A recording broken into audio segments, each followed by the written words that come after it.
Assalamualaikum warahmatullahi wabarakatuh, Ibu Bapak Reviewer.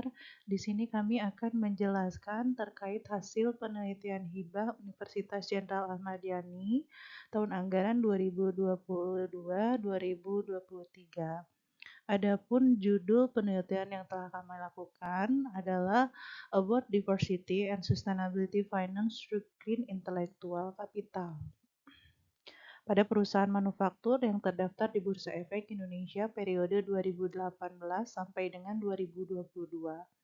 Tim kami terdiri dari Ibu Siti Kustina, berasal dari Fakultas Ekonomi dan Bisnis, Prodi Akuntansi.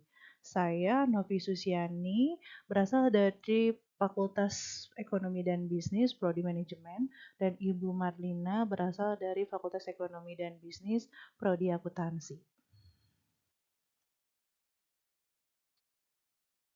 Konten yang akan kami jelaskan terkait pendahuluan, tinjauan literatur, metode penelitian, hasil dan diskusi, kesimpulan, serta saran.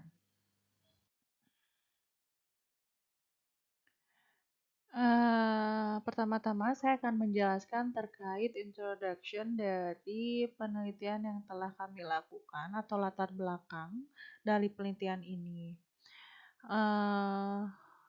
Di dalam perusahaan ada yang namanya tujuan perusahaan. Tujuan perusahaan itu dibagi menjadi dua, yaitu tujuan jangka pendek dan jangka panjang. Nah, arti dari tujuan jangka pendek adalah untuk meningkatkan pendapatan dengan menggunakan sumber daya yang ada. Sedangkan untuk tujuan jangka panjang dalam perusahaan adalah memaksimalkan value dari perusahaan dengan meningkatkan kemakmuran pemegang saham.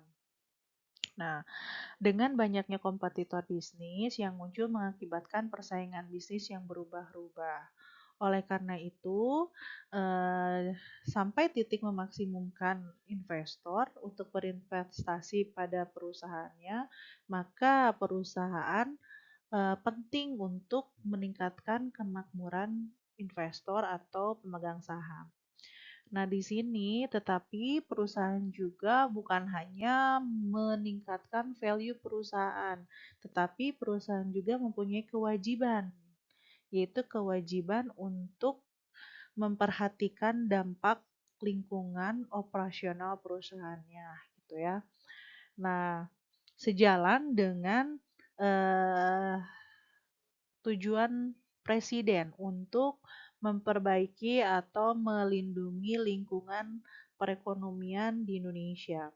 Maka presiden telah mengeluarkan peraturan nomor 59 tahun 2007 terkait pembangunan keberlanjutan.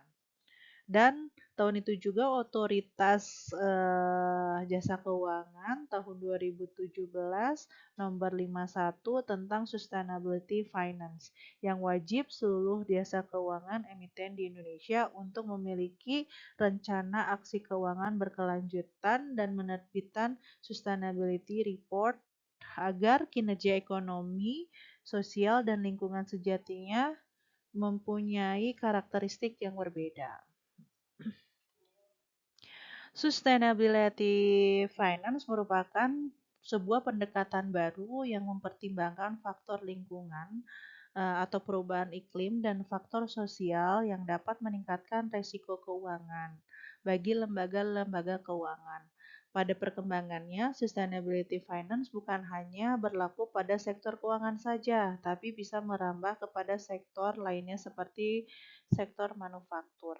Di sini kami mengambil objek adalah sektor manufaktur ya, yang terdaftar di Bursa Efek Indonesia.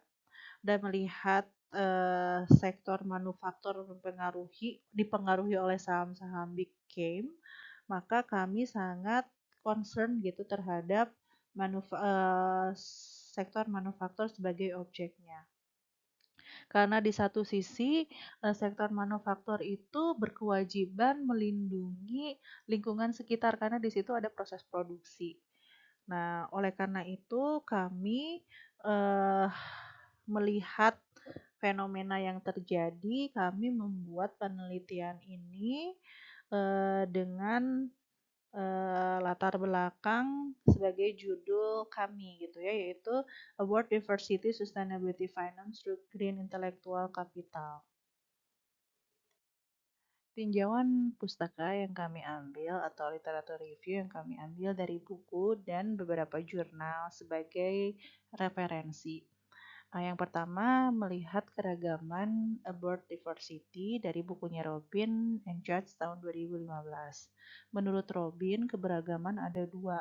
Terlihat dari biographical karakteristik yang berdasarkan karakteristik usia, jenis kelamin, ras, etnik, disabilitas, masa kerja, agama, serta orientasi seksual. Yang kedua adalah kemampuan intelektual dan kemampuan fisik.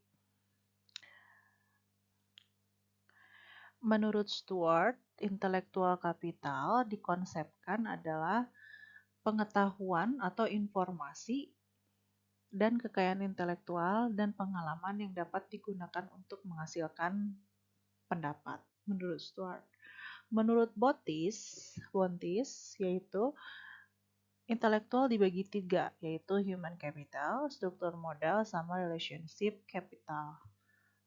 Sedangkan menurut Chain, taksonomi intelektual tradisional pada konsep baru disebut juga dengan sustainability intellectual capital mencakup tiga dimensi, sustainability human, sustainability struktural capital, dan sustainability retentional capital.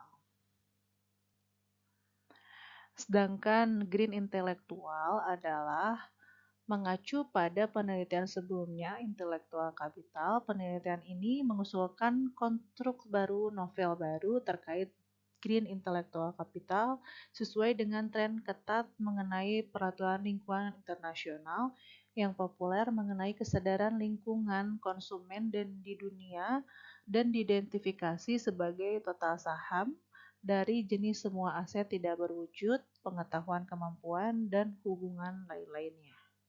Menurut Tinzanowski, Ed Vinson, Malone, Rose, dan Stewart. Studi empiris yang kami ambil adalah 5 penelitian yang telah dilakukan oleh para peneliti terdahulu.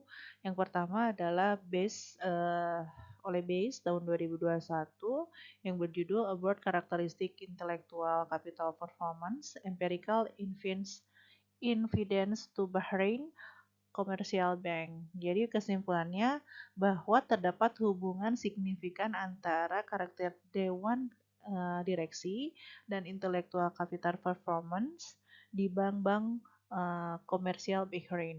Jadi melihat dari award diversity-nya yaitu ukuran dewan direksi, independensi dewan direksi, ukuran bank, dan lain-lain gitu ya. Yang kedua adalah penelitian dilakukan oleh Kamet 2022 yang berjudul About Gender Diversity dan Intellectual Capital Performance of Firm in India. Jadi kesimpulan penelitiannya adalah bahwa tingkat representasi perempuan pada saat ini, gender diversity, tidak menunjukkan dampak yang spesifik yang kuat untuk perusahaan menjadi sampel. Namun subkomponen intelektual kapital menunjukkan hasil bervariasi antara capital expended efficiency terlihat dipengaruhi oleh signifikan oleh keberagaman gender dewan direksi. Dan penelitian yang ketiga yang dilakukan oleh Barde 2022 yang berjudul Pengaruh Impact About Diversity and Voluntary Disclosure of Intellectual Capital Evidence from List Non-Financial Service Firm in Nigeria. Jadi kesimpulannya bahwa ukuran dan kualitas anggota direksi memiliki dampak positif yang signifikan pada pengungkapan intelektual kapital. Sementara kebangsaan dan komposisi dewan direksi memiliki dampak negatif yang signifikan. Yang keempat adalah penelitian dari Choudhury and Amir 2022. Judul Pengaruh Green Intellectual Capital and Corporate Economy Sustainability: The Mediating Role of Financial Condition. Tujuan dasar dari penelitian ini adalah untuk mengevaluasi pengaruh green intellectual capital terhadap corporate economic sustainability di sektor manufaktur Pakistan dan efek mediasi antara kondisi keuangan terhadap green intellectual capital dan corporate economy sustainability. Yang terakhir adalah penelitian Nicolo berjudul Gender Diversity and Online Intellectual Capital Disclosure Evidence from Italian List Firm. Jadi di sini kesimpulannya bahwa terdapat hubungan positif dan signifikan antara keberagaman gender di dewan direksi dan tingkat pengungkapan intelektual kapital secara online. Namun hubungan antara keberadaan kedua dewan direksi perempuan dan tingkat pengungkapan intelektual kapital secara online tidak signifikan. Metode penelitian yang kami lakukan adalah penelitian kuantitatif verifikatif, sedangkan populasinya adalah perusahaan manufaktur yang terdapat di Bursa Efek Indonesia periode tahun 2018 sampai dengan 2022 sebanyak 194 perusahaan. Dan kami menggunakan teknik non-probability sampling dengan sampel 20 perusahaan. Adapun operasional variabel terdiri dari Board Diversity, Green Intellectual Capital, dan Sustainability Finance. Di sini saya akan menjelaskan terkait hasil dan diskusi analisis deskriptif Board Diversity. Di sini ada ya di layar ini menjelaskan tentang Board Diversity dari kriteria usia, jenis kelamin, kewarganegaraan, masa jabatan, pendidikan, dan pengalaman. Nah, hasil yang kami lakukan adalah terlihat bahwa usia rata-rata pada penelitian yang kami lakukan yaitu 52,22 tahun dan mediannya itu 52,33 tahun dan data minimumnya adalah 40,67 tahun. Sedangkan data maksimumnya 72,33 tahun ya. Nah, di sini standar deviasinya 5,68. Sedangkan kita lihat dari jenis kelamin, total perempuan rata-ratanya 0,66, sedangkan mediannya 0, dan data minimumnya 0, data maksimumnya 0. Terlihat standar deviasinya 1,19, sedangkan total laki-laki mempunyai rata-rata 5,11, mediannya 5, dan minimumnya 2, serta maksimum 15. Standar deviasinya adalah 2,6. Nah, berdasarkan jenis kelamin, terlihat bahwa yang paling banyak adalah total jenis kelamin laki-laki dibandingkan perempuan. Nah, maka kita lihat kriteria dari kewarganegaraan. Dilihat total rata-ratanya 4,83 dengan median 5 dan data minimum 0 serta data maksimumnya 10. Standar deviasinya 2,29. Di sini total WNA mempunyai rata-rata 0,93, median 0, medium 0, maksimum 8. Standar deviasinya adalah 1,67. Berdasarkan data kewarganegaraan, terlihat bahwa yang paling banyak adalah total kewarganegaraan WNI atau Indonesia ya, dibandingkan dengan WNA. Nah, kita melihat masa jabatan. Masa jabatan di sini rata-ratanya 3,24, median 2,57, dan minimumnya adalah 0, maksimumnya 12,67. Standar deviasinya adalah 2,65. Berdasarkan data tersebut dapat disimpulkan bahwa rata-rata masa jabatannya adalah 3 atau sampai 4 tahun. Oke, nah kita lihat lagi data dari pendidikan. Rata-ratanya 2,93, mediannya 3, minimumnya 0, maksimumnya 8.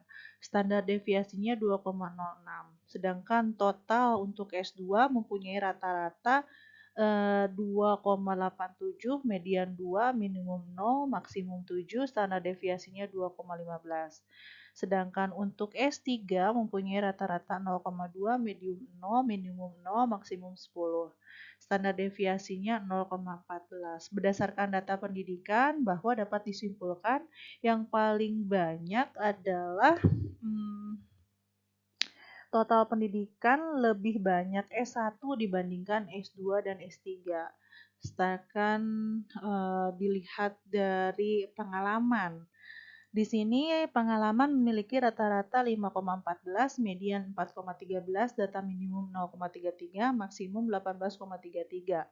Standar deviasinya adalah 3,75. Berdasarkan data tersebut, data ini ya data penelitian, rata-rata pengalamannya adalah 6 sampai 5 tahun gitu ya. Seperti itu. Di sini ada hasil dan diskusi deskriptif intelektual kapital terdiri dari gross profit, jumlah produk, biaya pelatihan, tadi masuknya ke dalam human capital, jumlah hak paten masuk ke dalam struktur kapital, serta sales masuk ke dalam relation capital. Nah, di sini ada kriteria, rata-rata, median, minimum, maksimum, dan standar deviasi.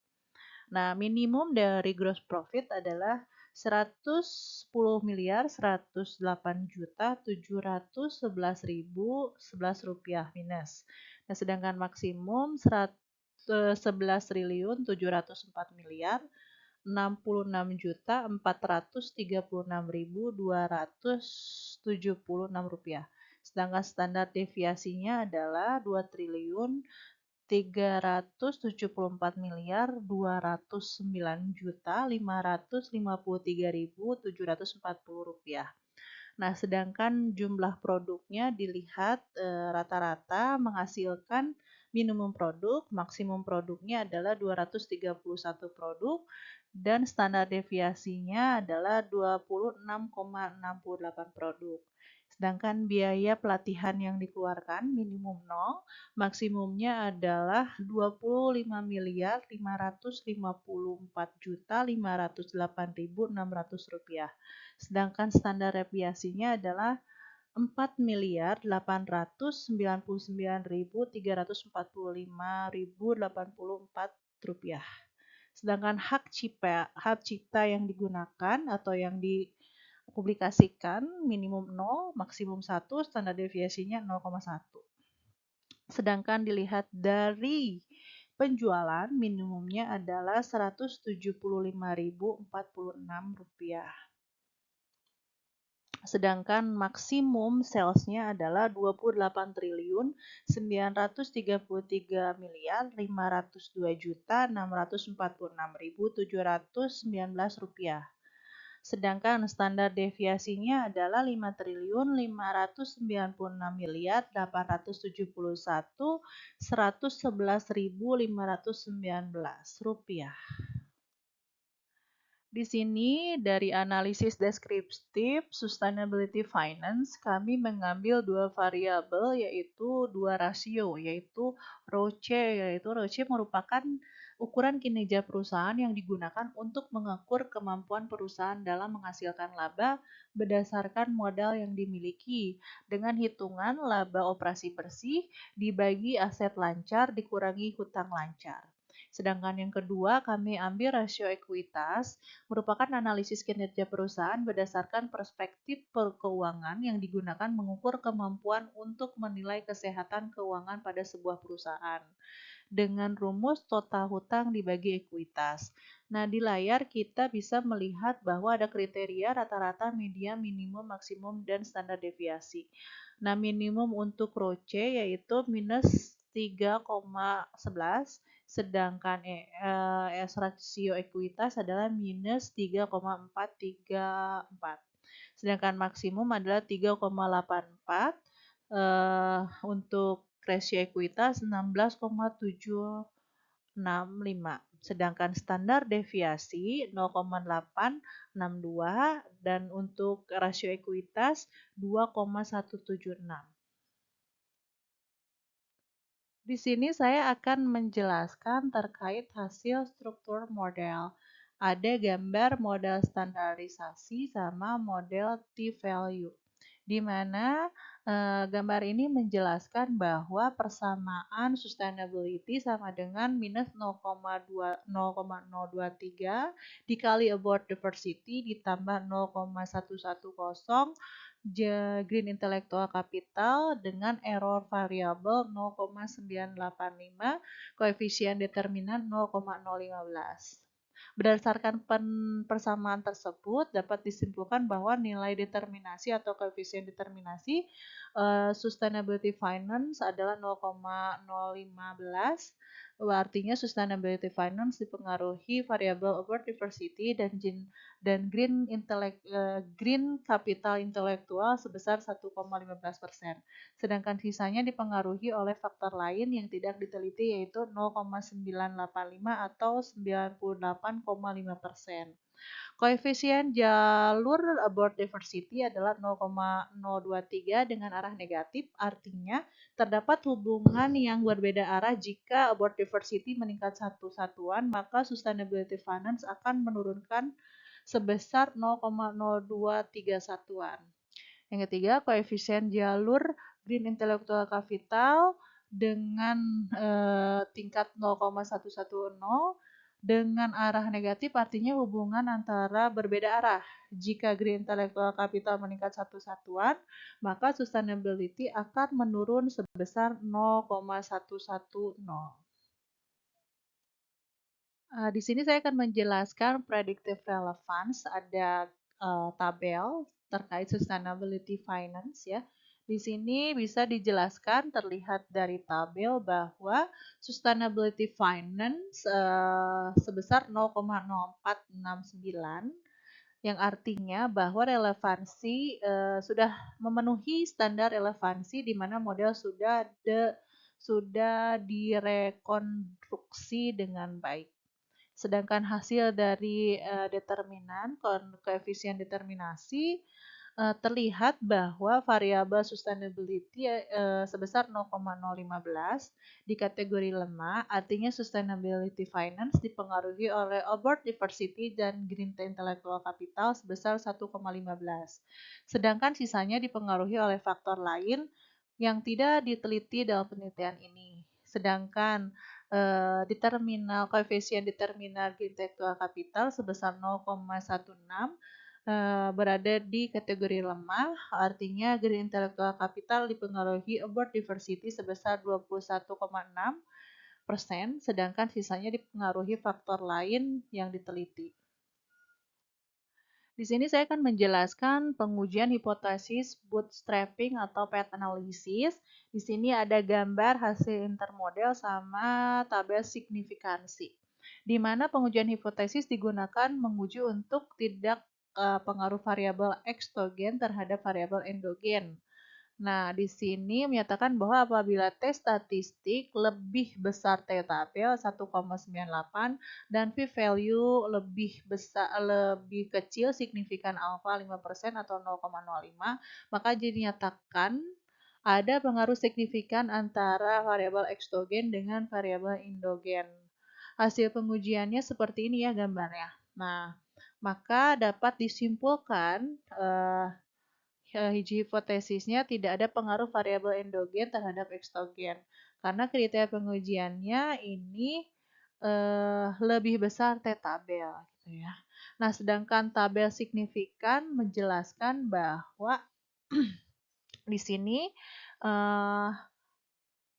nilai abort diversity terhadap green intellectual mempunyai pengaruh negatif signifikan. Hal ini terlihat pada p-value sebesar 0,0 lebih kecil dibandingkan alfa 0,05.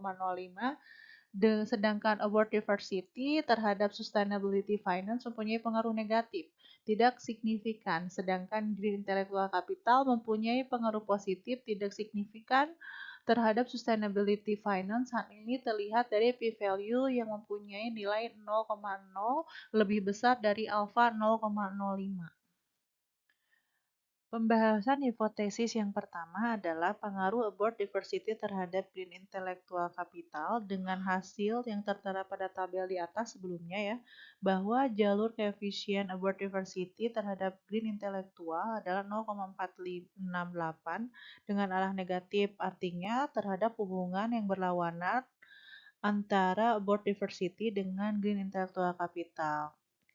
Nah, di sini menurut beberapa para ahli, about diversity mempunyai pengaruh yang positif, akan tetapi ada perbedaan faktor penyebab about diversity mempunyai pengaruh negatif terhadap green intellectual capital seperti retensi terhadap perubahan dan beberapa anggota dewan yang kurang akrab dengan isu-isu lingkungan atau yang mewakili sektor atau kelompok yang memiliki kepentingan lain bisa ditunjukkan retensi terhadap perubahan menuju praktik bisnis yang lebih berkelanjutan.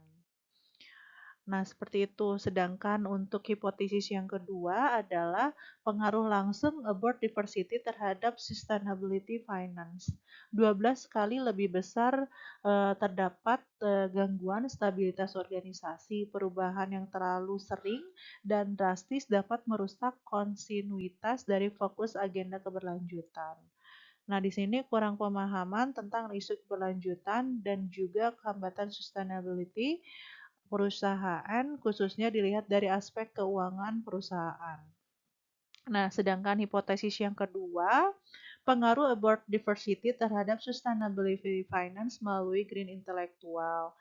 Nah, berdasarkan pada hasil deskriptif tadi ya, dijelaskan dengan menggunakan dua rasio yaitu ROCE dan rasio ekuitas ya.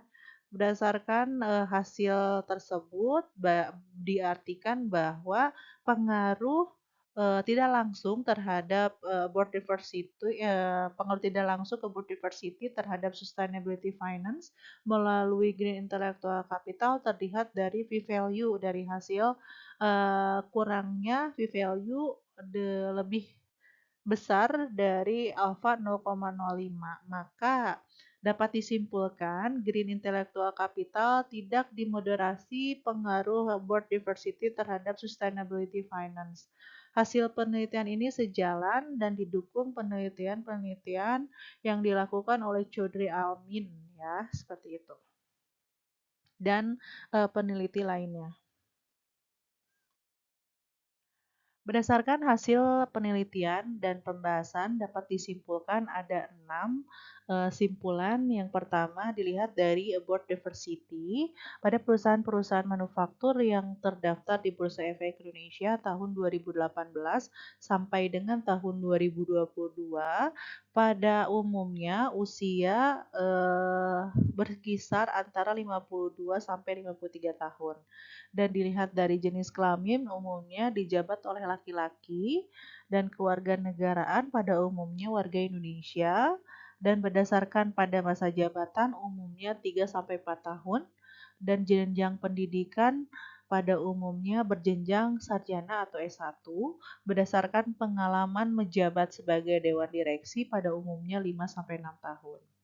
Yang kedua, dilihat dari aspek green intellectual capital pada perusahaan-perusahaan manufaktur yang terdaftar di Bursa Efek Indonesia tahun 2018 sampai dengan 2022. Green human capital dilihat dari gross profit sebesar dilihat dari gross profit dengan kondisi yang belum fluktuatif cenderung mengalami penurunan.